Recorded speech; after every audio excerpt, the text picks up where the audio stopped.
On speaking outs, are we live? Yep. Okay, so I wanted that to be as smooth as possible. So I was talking to Chuck, and I said, "Hey, Chuck, if I'm a Christian and I say I'm going to do something, does that mean I really have to do that?" And then Chuck started quoting the entire book of Leviticus to me, and we decided we should slow down and get on Google Hangouts and do a quick stream because this could be an educated process for everybody. So, Chuck, since we know that you know the book of Leviticus by heart, there you go. Just go do it. Read the whole book. That's funny. I don't know the book of Leviticus by heart, but it is actually what I am studying with my kids right I'm studying the book of Deuteronomy. I know you've been watching every stream I do, so I wouldn't worry now. about Faithfully, I wouldn't miss one ever for it. any reason, no matter how busy I am. Well, I can't stream anymore, it turns out. But I read a passage recently in Deuteronomy. In fact, I'll find it and I'll read it. Yeah, do that so we have the context of what we are discussing. I know it's all throughout the Bible, though, and basically, what I was just told by some good Christian women, hey, do what you say. Good Christian men, hey, do what you say you're going to do, and I just took it, but I never really studied it in the gospel, and I found something that seems to say that oaths are a little complicated for Christians. They don't necessarily have to fulfill all their oaths. But they don't get to choose which ones they have to fulfill or not. And it's really interesting. So let me find it. It's in here somewhere. That is interesting that you would put it that way. I'm interested because that is it's really cool. And the simplest oaths I know like are covered. Even Jesus covered like the simplest oaths. Is the saying, "Let your yes be yes and let your no be no." You don't need to even swear an oath. If you read that passage for me, I would love to hear your thoughts on it. Oh, the yes be yes and no be no passage? Yeah, because people quote it a lot, but I'd love to hear like the whole thing in the context, you know? Yeah, sure. While you're looking that up, I'll look up the other one. Sweet. Is anyone in the chat? I have no idea, to be honest with you. I haven't looked yet. I will look here in a minute. Because my computer's off, so I don't know. I can't read the chat. I was talking to Preacher Bear. Did you see the stream I did with Sing Along Bear? I did not. I haven't. Dude, I've been so swamped this week. I am like, I've literally had no time to do anything but eat, sleep, and study. So it has been a incredibly long week for me. That's fine. I was just trying to introduce the topic. I did that stream, and then I told Preacher Bear about it. And I was like, Preacher Bear, you got to see this. This is my best work yet. And he watched it, and he was like, I think you didn't listen to Sing Along Bear enough. And I was like, and it was because I was reading the chat the whole time. So Sing Along Bear would say some good things, and I'd be like, I'm reading the chat. This is what I think about the chat. This person can screw themselves. Yeah. See, like I've realized that a lot of times you have to like let the chat do the chat thing and just look at it here and there. So, because otherwise it just detracts completely from your, conversation that you're trying to have. Yeah. Oh yeah. I think Sing Along Bear really liked it though. I think I think it was helpful that we weren't directly clashing, me and her. It was kind of indirect, and it kept us from worrying about disagreeing with each other so much. It's basically just me fighting the chat and then her encouraging the chat. That's kind of funny. It worked out well. I still think it was pretty good. I'm having a hard time finding it. I don't know if it's actually Yeah, Stranded 360's here in the chat. I can see that much. Oh, that's great. I don't know if it's actually titled is the problem, so I might have to really skim through and figure out where it is. It's a little while ago, but it was basically, it said that if a daughter made a foolish oath, then the father could invalidate the oath. Yeah. And then it said if a wife made a foolish oath, the husband could invalidate the oath, which applies to us as the bride of Christ. If we make a foolish oath, Jesus can invalidate the oath. Well, as the sons of God. Now, I don't know if it's just for daughters. It might have been children in general. Well, here is the thing on oaths that Jesus said, and it's Matthew chapter 5. So it's the Sermon on the Mount again, and it's Matthew chapter 5, 33 to 37. And he said, "Again, you have heard that it was said of old to those, you shall not swear falsely, but you shall perform unto YHVH what you have sworn. But I say to you, do not take an oath at all, either by heaven, for it is the throne of God, or by earth, for it is his footstool, or by Jerusalem, for it is the city of a great king. Do not take an oath by your head, for you cannot make one hair of your head white or black. Let what you say simply be yes or no. Anything more than this is coming from evil." Huh. So we shouldn't take any oaths. Well, that explains why traditionally we don't really do that too often. I mean, we still have like oaths of office and things like that. Which I would say is exactly what he said, is an oath of office is you're swearing to something that you cannot possibly uphold to. Huh. So you don't think it's you don't think it's a good you should, so you don't think we should swear any oaths at all? No. I actually think the only oaths that you should swear are to God. Like, that's it. And the only oath, because like you have to swear at least one oath in your life to God if you are going to if you're going to be married, because the only validation that you have for your marriage comes from God, because you're taking her as your flesh, and you're swearing to God that I'm going to treat this woman as my own flesh. Her and I are now one body. We operate as one mind and one soul. And what you have separated, or what you have joined, no man should be able to separate. So I'm swearing before God today that this oath between me and my wife is before you. So if I break this oath, I deserve to die. I mean, that's basically what you're saying to him. And that's why I don't necessarily agree with the political institution of marriage, because it's just a contract. It's not an oath, because you can't swear an oath to a person. Like, it doesn't mean anything. What about swearing on a Bible in court? You know, there's actually a legal reason why they get you to swear on a Bible. Why? I don't know what it is, but there's actually, I'm looking into it. It's part of my study of the law, and it was brought up, and I don't remember exactly what it is, but there is a reason they have you swear on a Bible, because you're swearing on authority that isn't yours. So therefore, they can basically lie, because they're not swearing anything on their own. They're not swearing by anything that has any authority. Huh. Is what I think it got wrapped into, basically. It's not exactly that, but it's something like that. I just found out Owen is streaming early. Which figures. That's fine. People will find it and they'll come back later. So I found it. It's actually in Numbers 30. Numbers was a good book too. Numbers is an interesting book. It's got a lot more information in there than most people give it credit for. Yeah, you know, it has a ton of awesome information. Deuteronomy. Yeah. I am falling in love with Deuteronomy. Deuteronomy is one of my all-time favorite books, because not only does it give you the law, but it gives you the extrapolation of the law too, and some of the reasonings behind why it was given. It contains basically all of the practical laws that you would follow without the Leviticus priesthood, basically. Without the temple.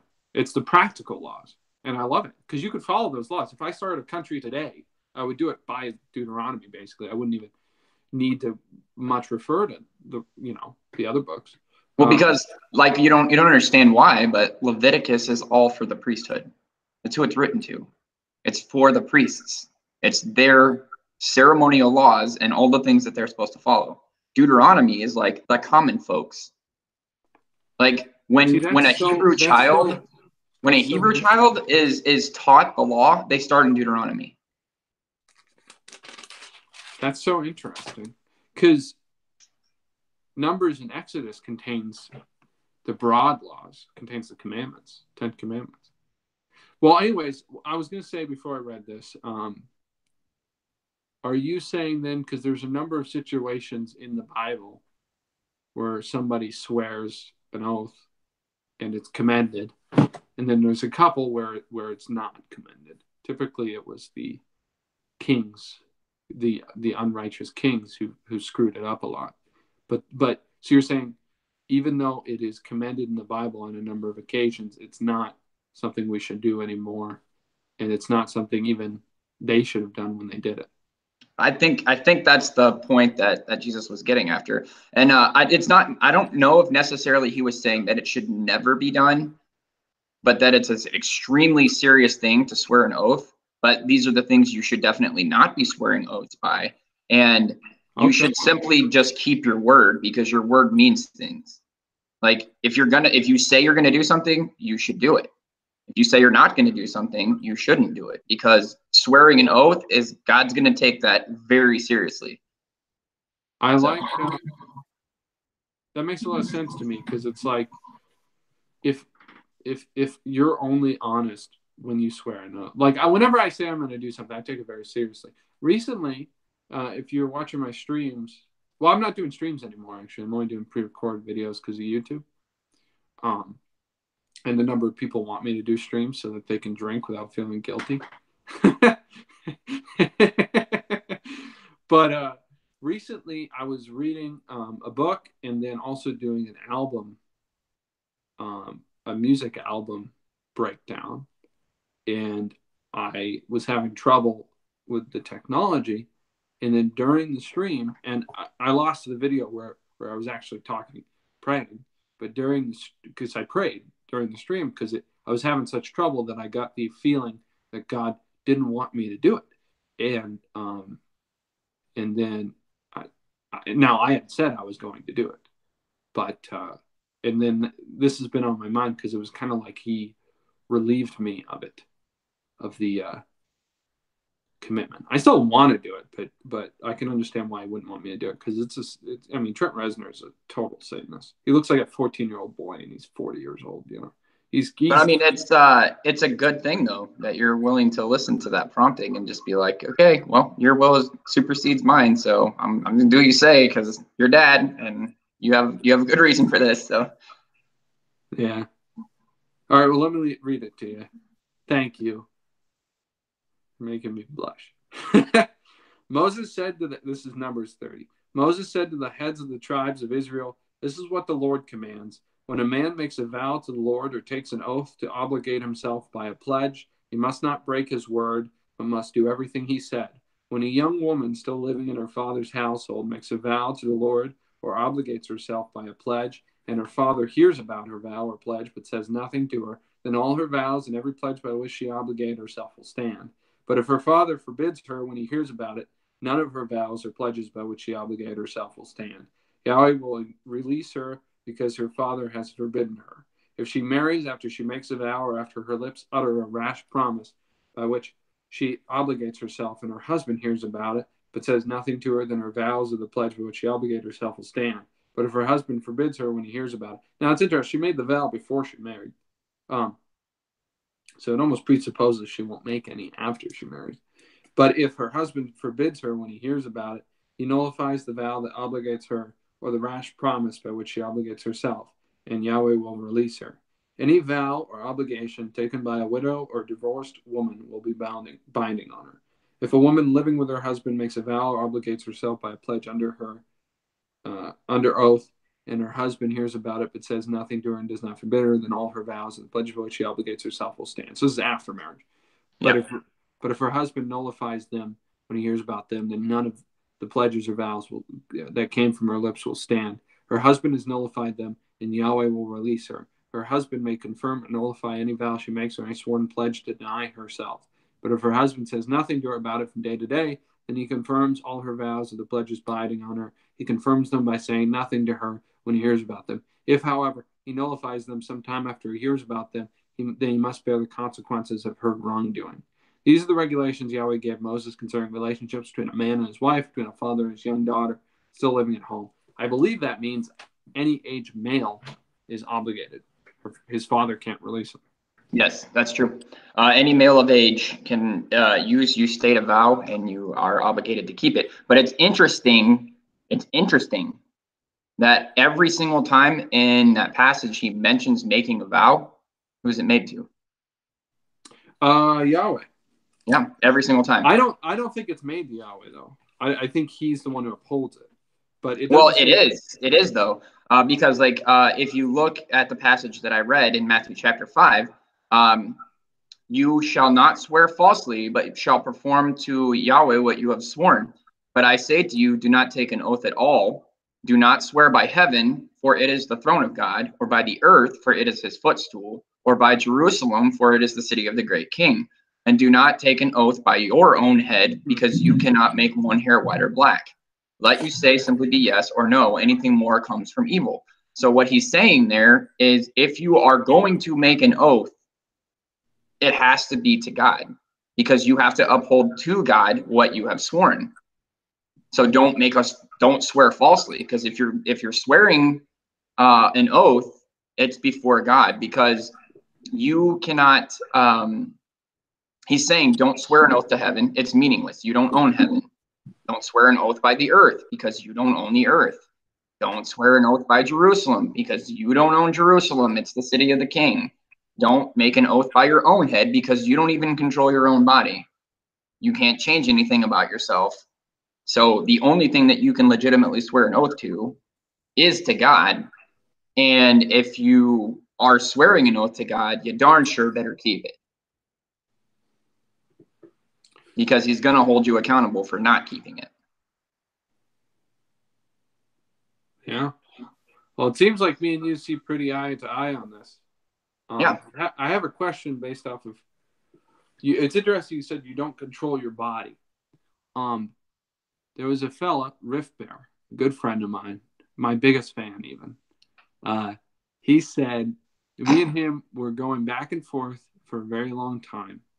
And he was saying that his belief is that you own your body.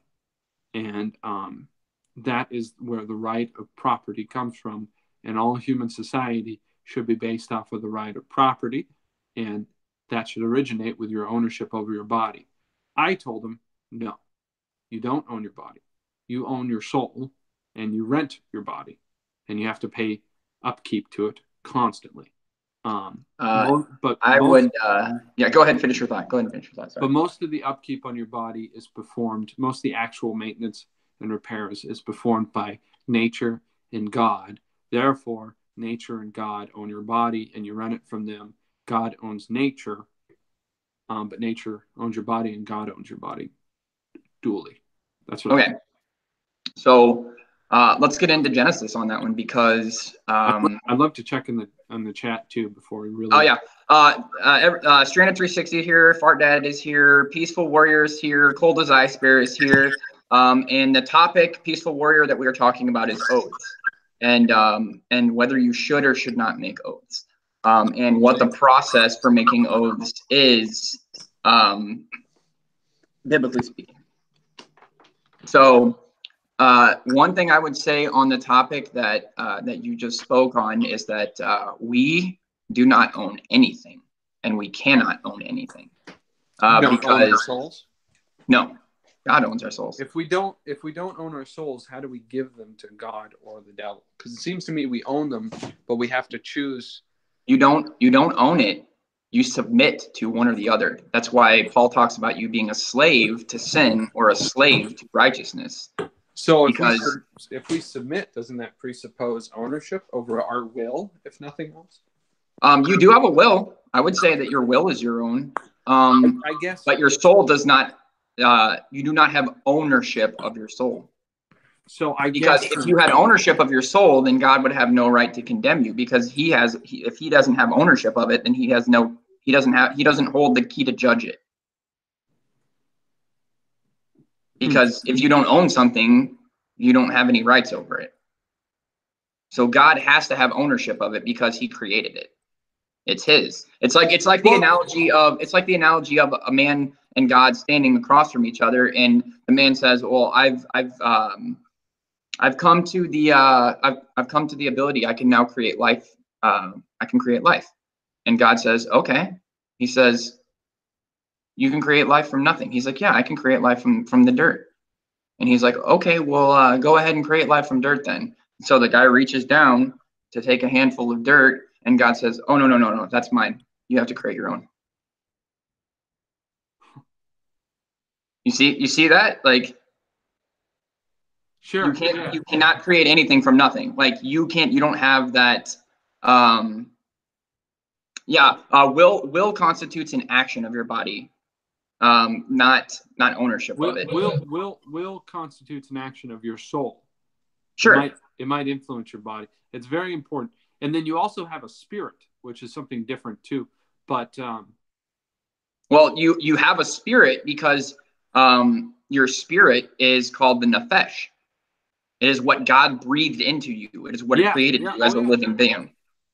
Yeah. So your soul is different from your spirit in that, because your spirit is what gives you life. Like, it's what makes you alive.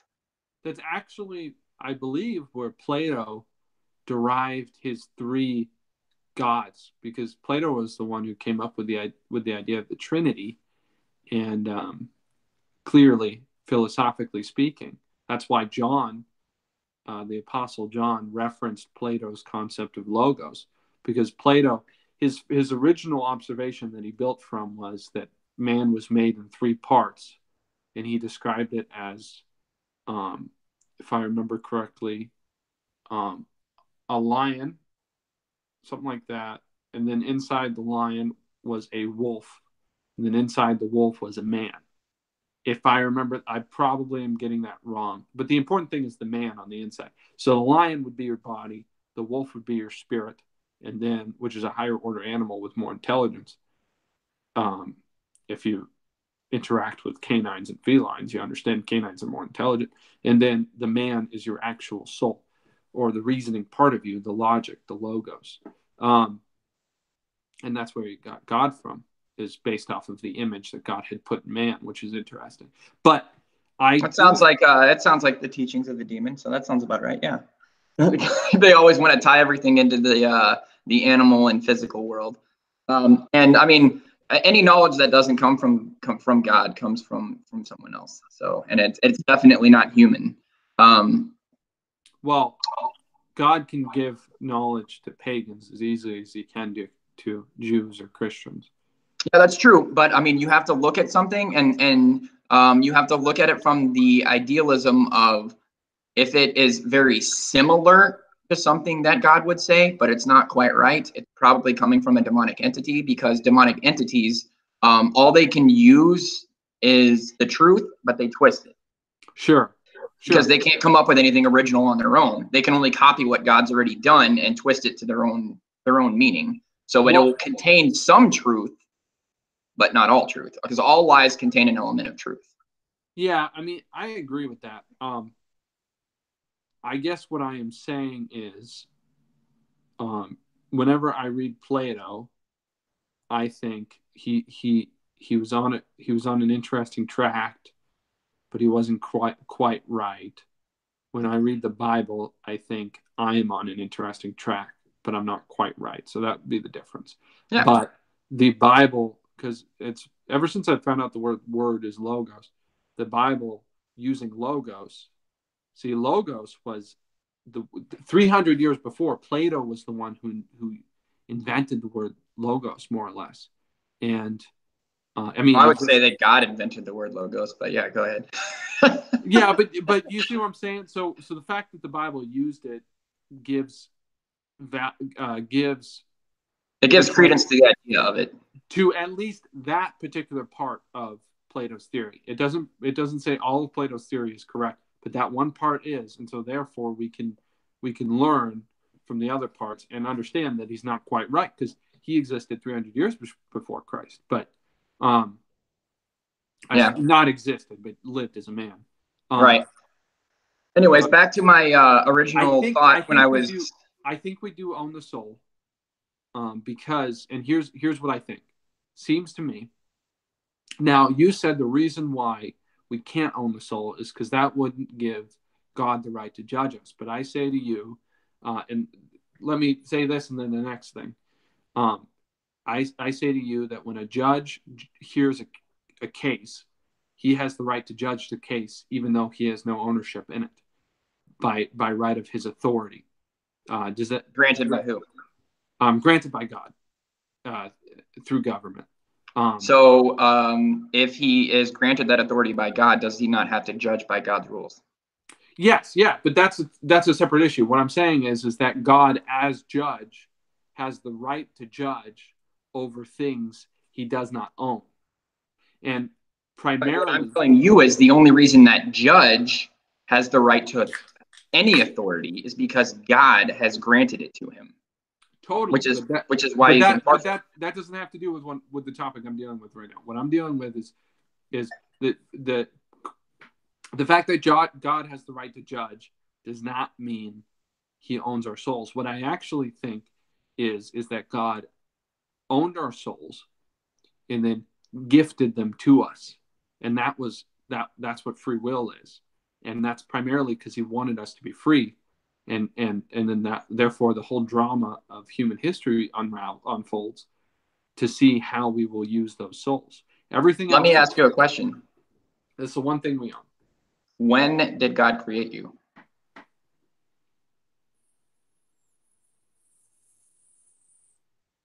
When did he create me?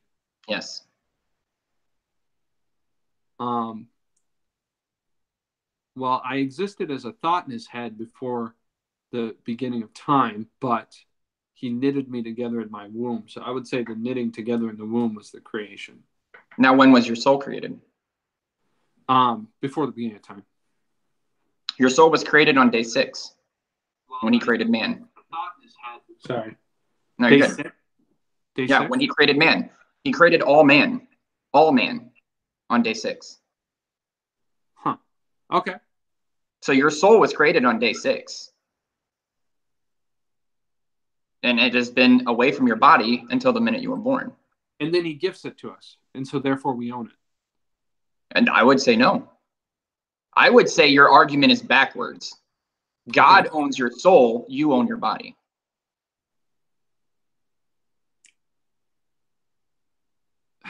You just said we own nothing. How do we own our body now? Like just thinking through it. In a logical sequence of events, God is the one that has ownership of your soul, and he has given you dominion of your body. So the thing that you have been given is dominion over your body, in the same way that you've been given dominion over the earth, but you don't own it. Dominion is a word that comes primarily from feudal kings who had dominion over their domains, right? And it was a reference actually to God, because at that point, European Germanic culture had been influenced by Christianity to such an extent that kings understood they didn't own the land. And so dominion meant they were essentially stewards for God. And right. So that's what I'm saying when I say we rent our body. Because if you think about it, as far as legally through man's law, the things we own, we are primarily responsible for upkeep. So if you own your house, if you mortgage your house for $300 a month, or you rent your, which I understand is outrageously low, or you but see, you don't own anything. You own your soul, because you are the only one responsible for the upkeep of your soul, and you are 100% responsible for what happens to it. You are not 100% responsible for what happens to your body, and you don't handle the majority of the upkeep to your body. Does that make sense? It makes sense, but I don't think it's true. But listen, that God owned your soul first, and then he gifted it to you. He gave you responsibility for it, but he still owns it. In the same way. No, he gave it to you. He gave it to you as a free will gift, a free will offering. He gave it to you freely. It's yours now because he gave it to you. The gift. He did that with salvation. When does it say he did that with your soul? What does it say he did that with our soul? I mean, I'm curious if you can prove it to me with scripture, I'll have no recourse but to believe you. What I can see is that when man had life breathed into him, he was given dominion over the earth. Okay. Where does it say? That's interesting. But where does it say he owns your soul in scripture? All things are his. All things are created by him and for him. Without him, nothing is made. The earth and everything in it belongs to God. Is the soul a creation? Yes. The earth and everything in it, that implies everything, belong to God. They are his to do with as he wishes. I mean, that's all over in the prophets. I know you've read it. I know you know what I'm talking about. No, I know what you're talking about. Is the soul, it's really interesting to think about whether the soul is a created thing. It has to be. It has to have an origin because we are finite. Yeah, it has a beginning, but it does not have an end. Well, there's something about it it's higher than the angels, right? It is, because but it says right before that, it was created. Where is that? Where is that? I want to look at it. Created higher than the angels. Hang on, because I was spitballing this theory, and I was surprised the words that came out of my mouth, and they were my true beliefs. But it was because Riff Bear was challenging me the opposite way by saying you own your body. I was like, there is no way you own your body. There's no way. If you owned your body, then what day do you want to die? You know what I mean? What day do you want to be born? You don't own your body. That's ridiculous. You rent it. I'll believe that. But dominion over it is another way to put it. So yeah, where is it? I'm curious. Because now we're talking about whether or not you even own the soul, which is fascinating. I suppose the fact that you can accept salvation, that you can choose to accept salvation, is where I got the idea that you own your soul. Because if you don't own your soul, how could you have a free choice of accepting salvation? You know, and then this comes down to the old argument about whether free will exists or it doesn't. Wow, I've never actually seen this passage read this way before. According to what I'm reading, if Hebrews is where it is, he's not even talking about us. He's talking about the Son of God, his son. Oh, I've heard that. Yeah. Because it's talking about whether or not we should be worshiping angels, and it's talking about how he's saying which of you, to which of the angels did he ever say that the Son's dominion would be? Yeah, that it's talking about Jesus in that passage. Like, I don't know. I'd never really looked into it that heavy.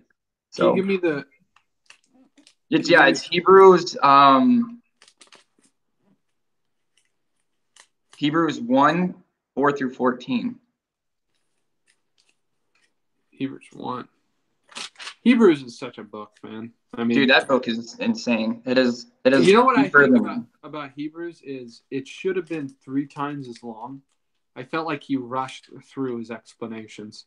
And so there's so much like in between each sentence that's like, you know what I mean?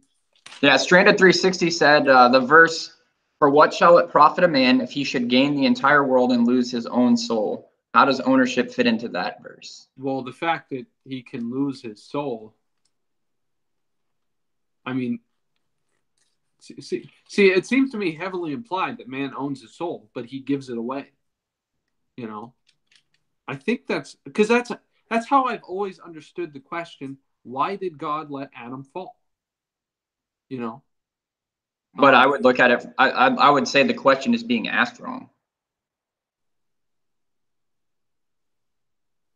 I want to go back to Genesis in a minute and read a little bit about Adam, because I think maybe that's where the answer is.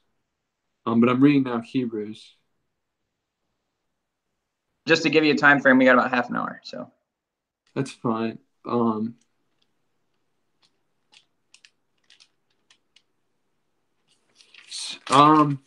Those who will inherit salvation. Good questions, Colas Icebear. Those are good questions. And he said, what if we are given the right or ability of manipulation or direction of our souls, but not actual ownership? And how about action upon your bodily form? I guess that would be the ownership over the will. Yeah, I mean that's what he was getting at before that. What about the part where it says salvation comes through hearing or something like that? How is that worded? I'm not sure. Maybe someone will pull it up. But I don't know, because it's like, why wouldn't God just force us to do right then, you know? But because that's not the rules. That's not the way he set it up. What is free will? And that would be a world of robots, which isn't what God wants. He wants children. He wants people to interact with him. He wants a relationship with them. And I had to explain this to my kids the other day. There you go.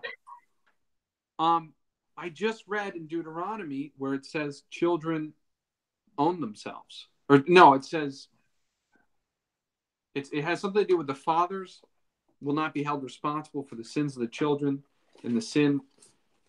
Let me read that again, because maybe it's there.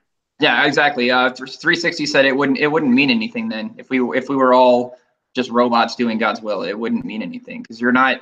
The reason he wants you to love him, like he wants you to willfully choose to do what's right because it's good, and he wants to have a relationship with you as your father. He wants to be your father.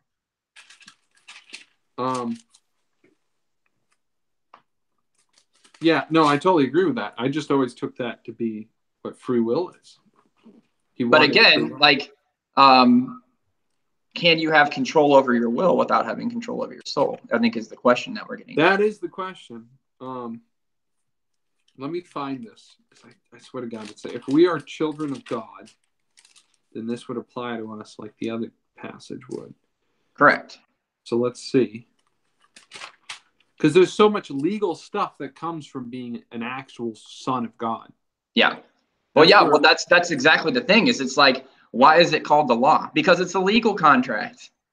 There's legal obligation on your part when you choose to follow God. Like it's a legal system. It's his legal system, and it supersedes any legal system that the world can draw up because it is the original legal system.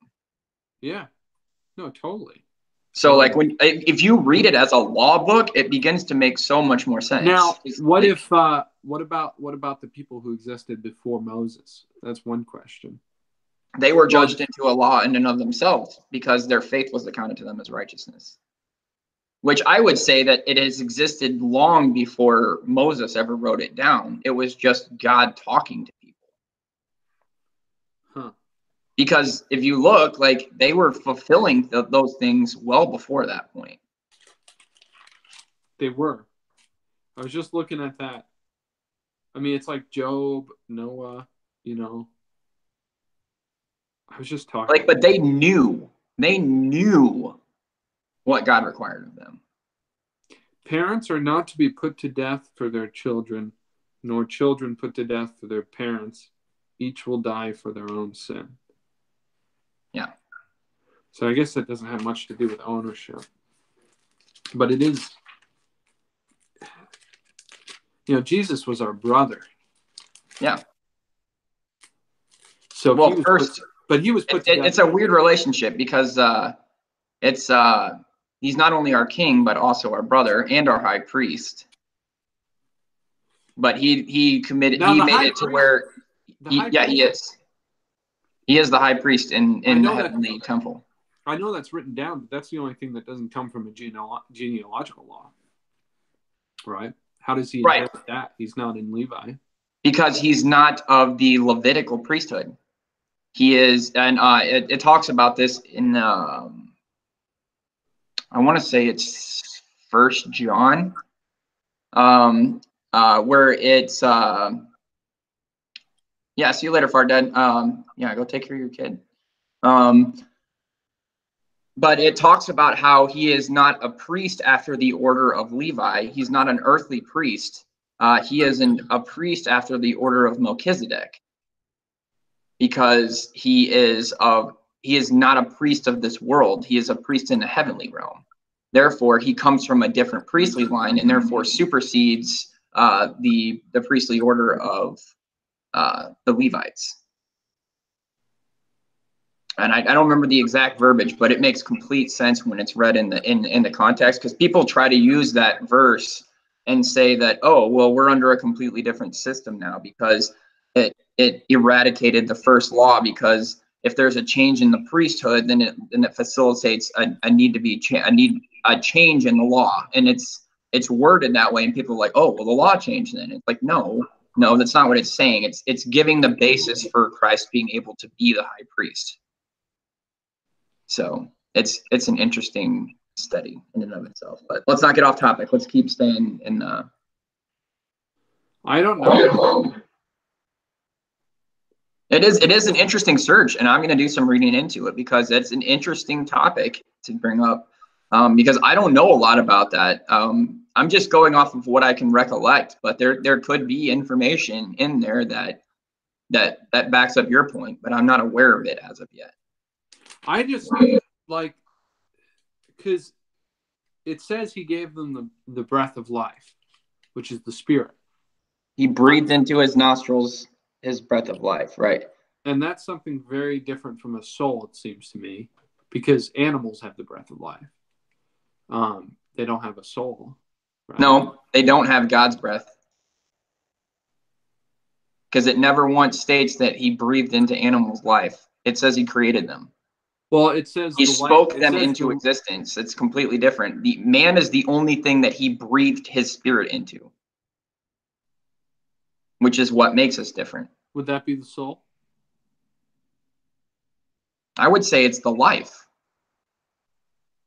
But it's different from animal life. It is.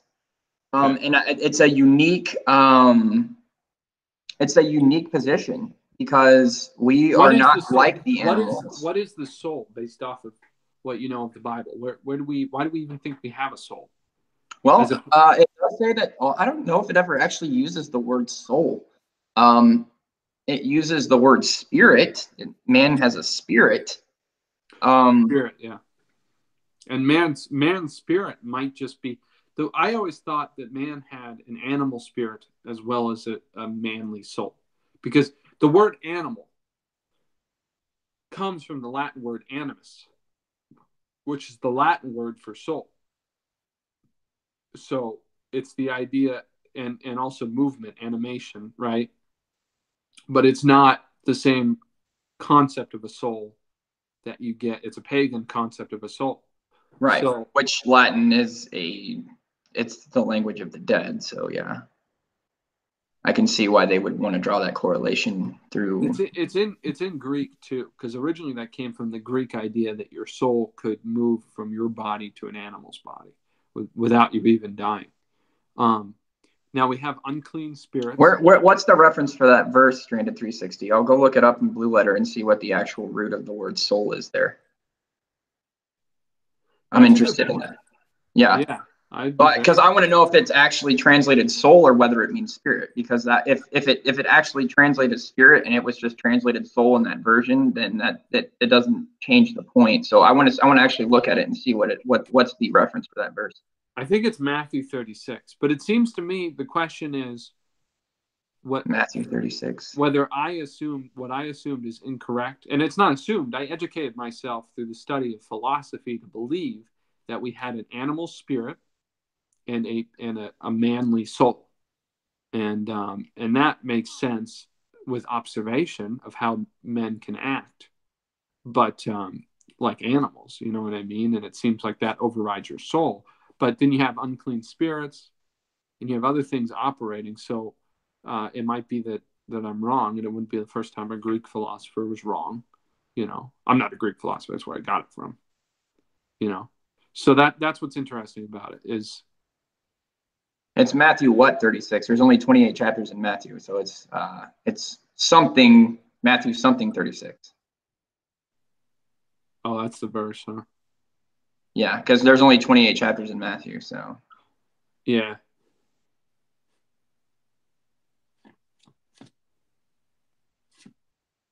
I'm curious. Because, I mean, yeah, I like, because that's actually going to be Greek, not Hebrew, so. I'm curious as to what the Greek. That's true, yeah. It's different. You know, Greece, I don't think. Well, Greece Greece much I think Greece is where we get 836. Hang on. Let me go look this up real quick here. Is God's breath the Holy Spirit, or is that different?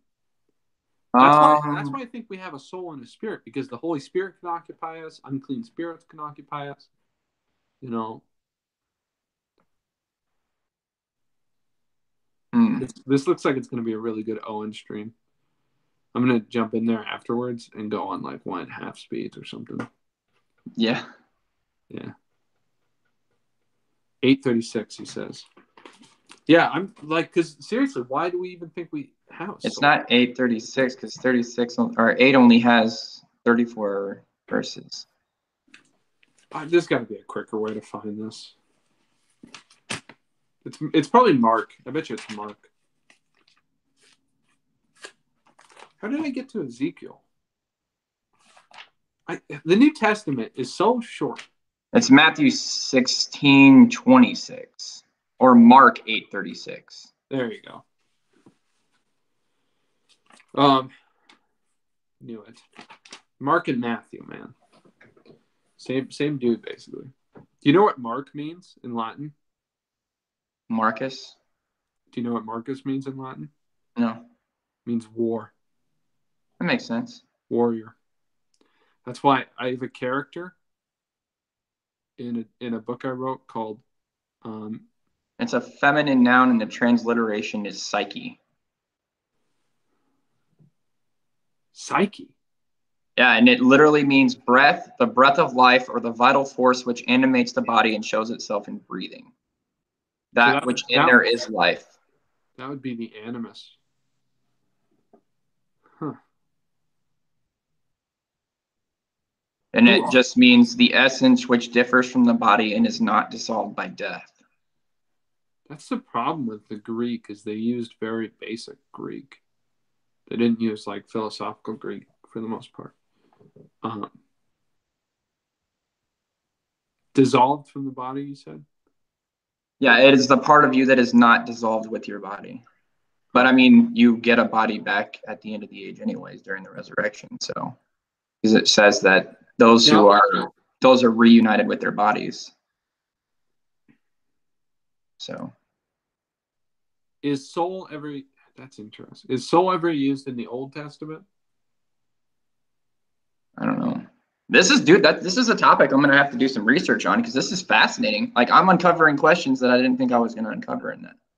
Yeah, because what is a soul? You know, right? Because it says he breathed into us the breath of life, and man became a living being. Yeah. Which it constitutes a living being, as in the state of awareness. And then the question would be, like, when you're born in a womb, as opposed to the way Adam was born, it's multiplied, right? Because he said, "Go forth and multiply." So it's a multiplication of it, and because you have to have a 0 plus 1, and then a 1 times 2. So right, which but see, like in what do you want to call it? It's not compounded. In squaring numbers, like in like 0, 1, right? A base number. When you have a base number in multiplication, like 0 times 1 is 1. Like 1 or to the power of, you know what I mean? Like, if you have 0 to the power of 2, it's 1. No. It is. 0 to anything to the power of 0 is 1. Yeah, that's what I mean. Anything to the power of 0 is 1. So if like you have 2 to the power of 0, it's 1. Yeah. The other way around, you can't square 0. Right, but that's what I'm saying. But like the 2, yeah, that's what I meant. I couldn't think of the terminology for it. To the power of. So I know what you're saying though. Yeah, 2 to the power of 0 is 1. But where does the 1 come from? Like, it's math, but like it logically it doesn't make any sense.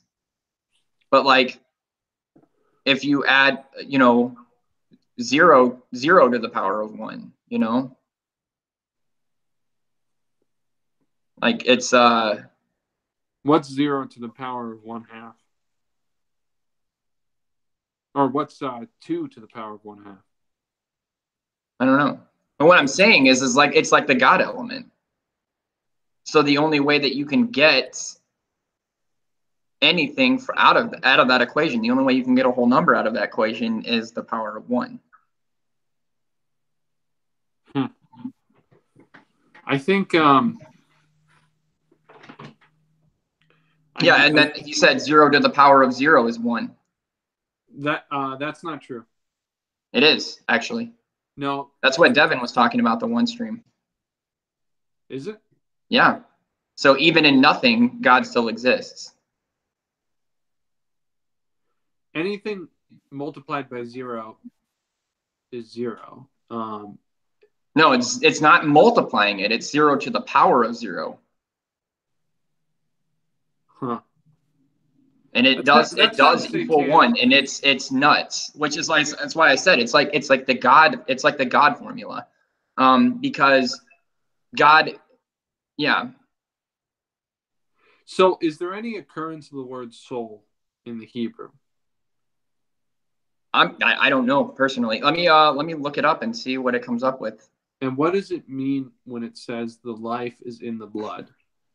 Hebrew, respectively, it corresponds to Hebrew 53:15. Let me look that up. That is nephesh. And nephesh means soul, self, life, creature, person, appetite, mind, living being, desire, emotion, or passion. That which breathes, the breathing substance or being, the inner being of man, a living being with life in the blood, the man himself, self, person, or individual, your seat of emotions and passions, your seat of your appetite, the activity of your mind, the activity of your will, and the activity of your character. Isn't it interesting that it's confusing whether or not... See, when I said earlier that's a wolf inside a lion and a man inside a wolf, right? The wolf is... But like, I think this is what's fascinating, is that soul doesn't mean nephesh.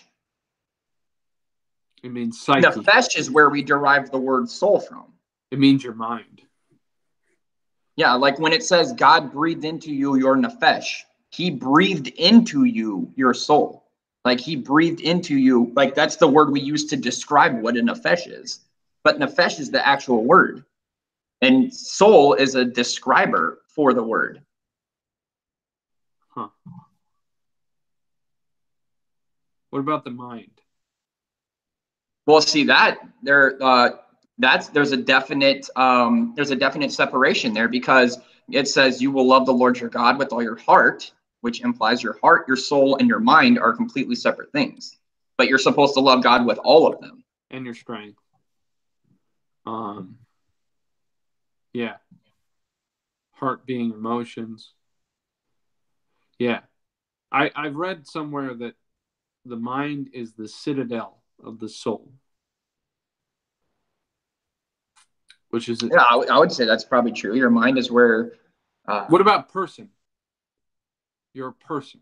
Is the person... Because person seems to take into that. Because it's not like, where is your person? Who are you? Are you here or here? You know? And yeah. What drives you? Yeah. Like you can lose almost any part of you and retain your person. And God is a person, right? So it's... well, God is God. He's outside of our ability to describe who he is. Sure, but we have the image of God on us. So we were created in the image of God. Well, yeah. We were created in the image of God and his counsel. What? Yeah. Like, read it. Come, let us make man in our image. Oh, does that not just mean Jesus and the Holy Spirit? Or no. He was speaking to his counsel. I don't remember where it breaks it down at, but he was speaking to his counsel. And he said, come, let us make man in our image. In the image of them, he created them. Like, I mean, what's his counsel? What's his what? Yeah. You didn't know that, did you? God has a counsel. Like, I didn't know that until I started looking into it. I'm like, what? What does that even?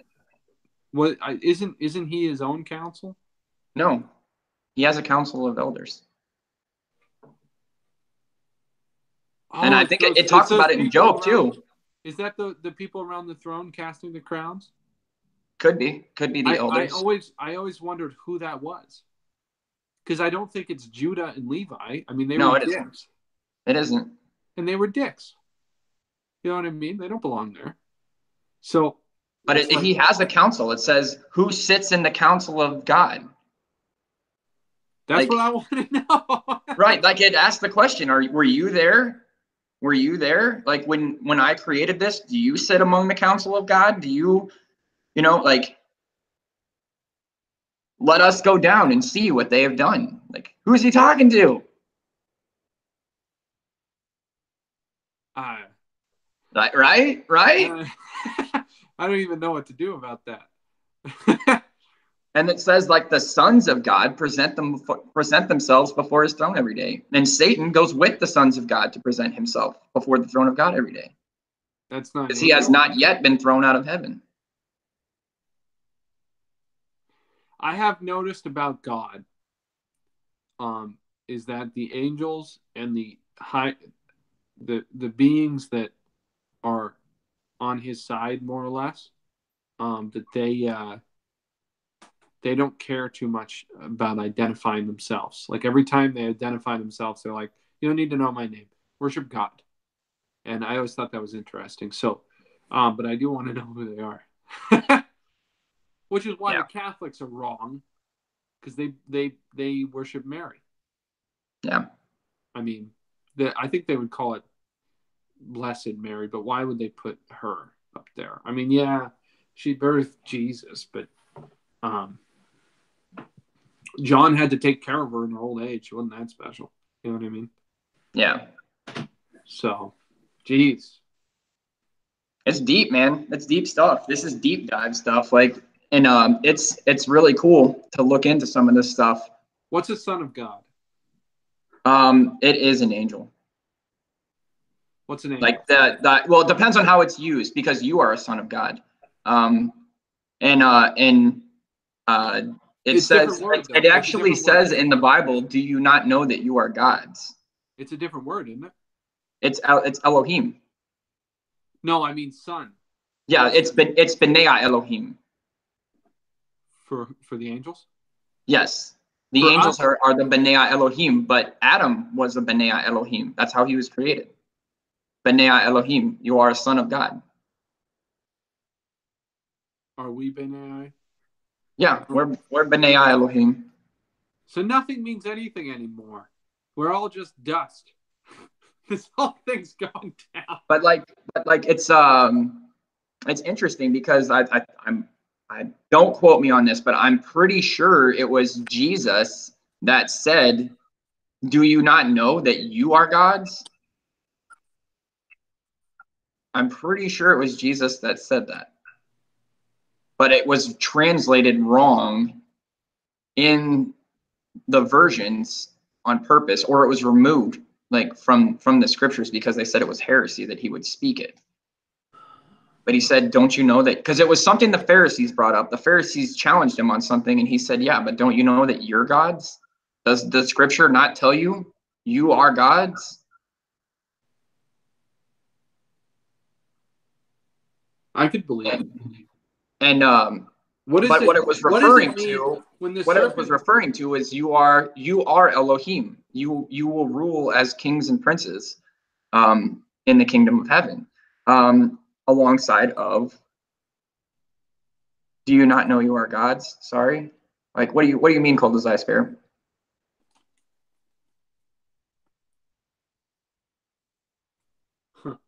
What do you, I don't know what you're saying by that. Are you just saying what I'm saying, or are you disagreeing with me? I'm not positive. Like, it's but he was, I'm not saying that he was saying that what does it mean when they say make a name for themselves?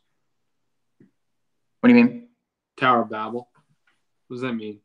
We will make a name for ourselves. Reputation? Oh, I get what he was saying. I said, don't quote me on this, but he said somewhere that, "Do you not know that you are God?" So Cold as Ice Bear put in the chat, "Do you not know that you are God?" Sorry. You said not to quote you. This is the problem with Canadian humor. It's hilarious. So that they could make a name for themselves. We're like, what's the passage? Tower of Babel. Well, like, read it. What does it say? I just left it, but I'll find it again. No big deal. We got 8 minutes. 8 freaking. Come on, man. We got to figure out everything. I mean, yeah. Not today. I didn't know there wouldn't be a simple answer to what a soul was. Yeah. Well, I've come to realize that anything that you're gonna dig into in the Bible, it's gonna be more complicated than what you can discover in it. It's like whatever you think when you originally read it, 9 times out of 10 is the most practical understanding you could possibly have. Yeah, I would completely agree with that. It's so perfect. Like digging into it almost never really helps you in day life. It's good to do correlation so that you can understand it better. But I mean, like the Holy Spirit's the one that interprets the Bible for you anyway. So it's good so you don't get deceived, I think. But yeah. But as far as like if no one was going to try to deceive you and you were just going to walk out into the world.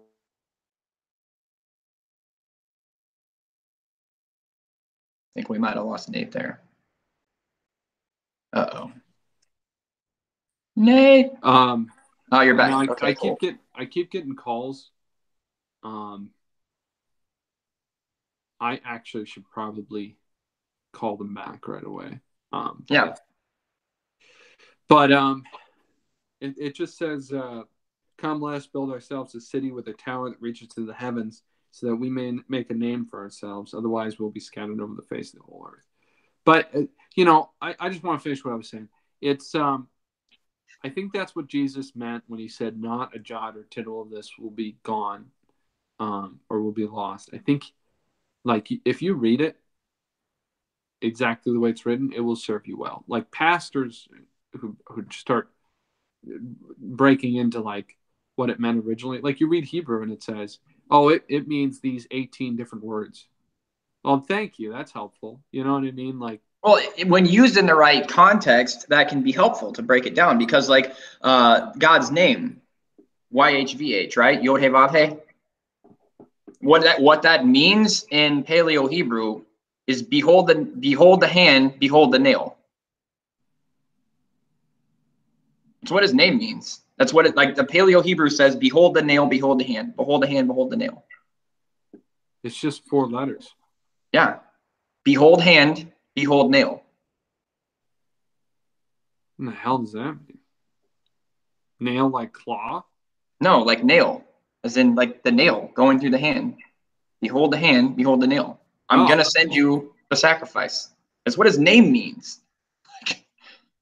It's crazy. Like, what is this, like pictograms kind of? Well, the Paleo Hebrew, like every character is a picture as well. Oh. So everything has a simplistic meaning, but it also has a deeper meaning. Would that be 2 eyes? Would it be a picture of an eye? Behold. I think it's something similar to that, or it's a window maybe. I think it's a window.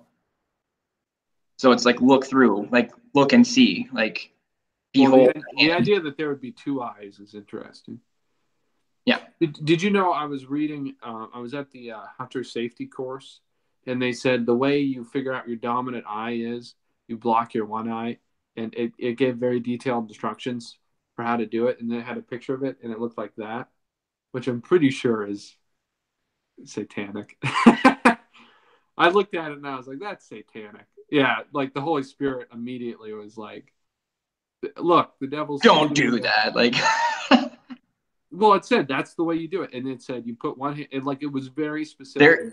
Oh man, we need to make that our next talk about the eye. There's fascinating stuff about the kingdom of the eye. I want to hear that because me and you were talking in a whole group stream, which we might do later today with the other guys. Yeah. Later tonight, but me and you we were all talking about the eye, and I shed some more light on it later on because the Holy Spirit talked to me in that whole passage. But I've still been thinking about it for a long time. Where he says there is a fascinating study on the kingdom of the eye. We should look into that next. It's really cool. But that's probably going to do it for today. So you got a couple minutes here. Let's wrap up any stuff that we want to real quick address, and then I gotta scoot. So I'm a little tired. And hopefully we'll see each other later on tonight to talk about the interwebs. Yeah, hopefully. I'm a little tired, guys. Just so you know, there's a dude named Jesus, and he died. And if you look into that, it can save the next million infinite amount of years after you die. Well, I would rephrase that as you are an infinite being and you're going to spend your eternity somewhere. So you need to figure out where that's going to be real quick. Yep. The shortest part of your life that you live will be here on this earth. Yeah, so look into this guy named Jesus. He lived right around 30 AD. Yahusha. That was the most interesting year of his life, some would say. Yeah. Yahusha. All right. I'll catch you guys later. All right. Catch you later, guys. Bye. Bye.